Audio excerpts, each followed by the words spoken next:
Jean-Paul II, archevêque, cardinal, évêque, pape, philosophe, religieux, saint, scientifique, théologien, 1920. L'attitude de l'homme devant le mystère de Dieu détermine toute sa vie sociale et culturelle. L'appartenance à la famille humaine confère à toute personne une sorte de citoyenneté mondiale, lui donnant des droits et des devoirs, les hommes étant unis par une communauté d'origine et de destinée suprême. Chrétiens et musulmans, nous nous sommes généralement mal compris, et quelquefois, dans le passé, nous nous sommes opposés, et même épuisés en polémique et en guerre. Je crois que Dieu nous invite, aujourd'hui, à changer nos vieilles habitudes. Il n'y a pas d'amour sans responsabilité.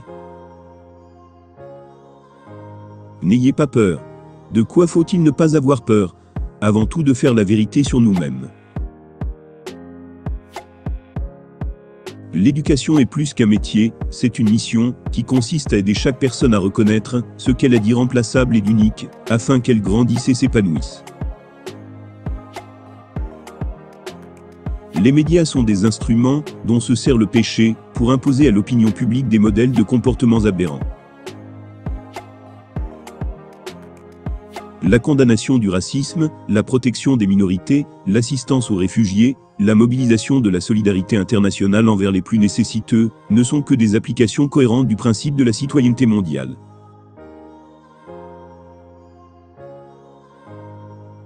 Quand nous nous mettons à prier, nous avons l'impression que nous prenons l'initiative. Mais la prière est toujours une initiative de Dieu en nous. L'homme n'apprend vraiment qu'en reconnaissant ses propres erreurs. Toute espèce de racisme conduit inévitablement à l'écrasement de l'homme. Toute existence tire sa valeur de la qualité de l'amour. Dis-moi quel est ton amour, et je te dirai qui tu es. Veillez par tous les moyens sur cette souveraineté fondamentale que possède chaque nation en vertu de sa propre culture. Protégez-la comme la prunelle de vos yeux pour l'avenir de la grande famille humaine.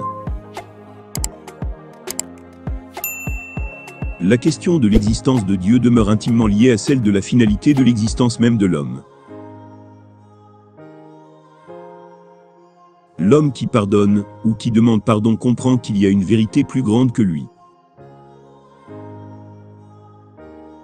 Le pardon est une option du cœur qui va contre l'instinct spontané de rendre le mal pour le mal.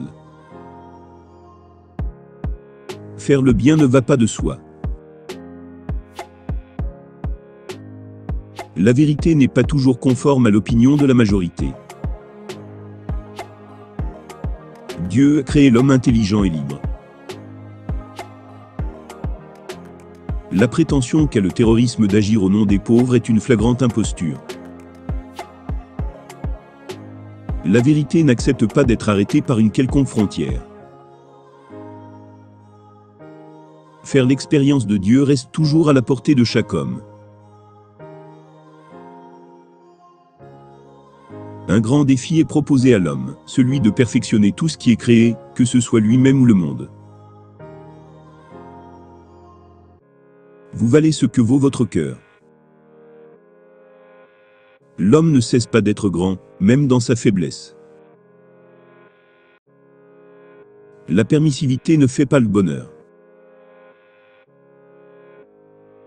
Comme pour l'esprit rien n'est trop grand, pour la bonté rien n'est trop petit. Le monde n'est pas partagé entre les bons et les méchants, mais entre les riches et les pauvres. Pourquoi ne pas agir envers les autres, comme chacun voudrait que l'on agisse envers lui-même?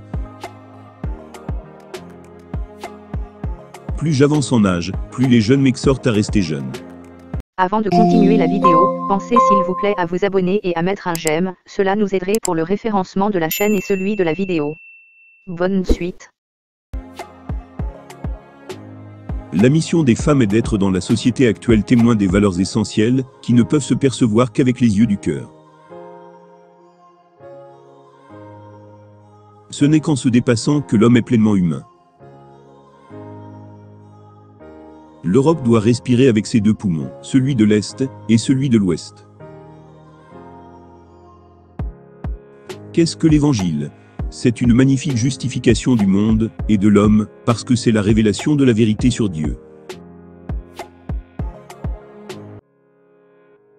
L'homme est toujours le même, les systèmes qu'il crée sont toujours imparfaits, et d'autant plus imparfaits qu'il est sûr de lui. De quelle souffrance l'humanité n'est-elle pas affligée, parce qu'elle ne sait pas se réconcilier? Le communisme en tant que système s'est révélé un remède plus dangereux que la maladie elle-même. La fraternité bannit la volonté de puissance, et le service, la tentation du pouvoir. Le sacrifice de Marie est une participation spécifique à la révélation de la miséricorde. Dieu est toujours dans le camp de ceux qui souffrent.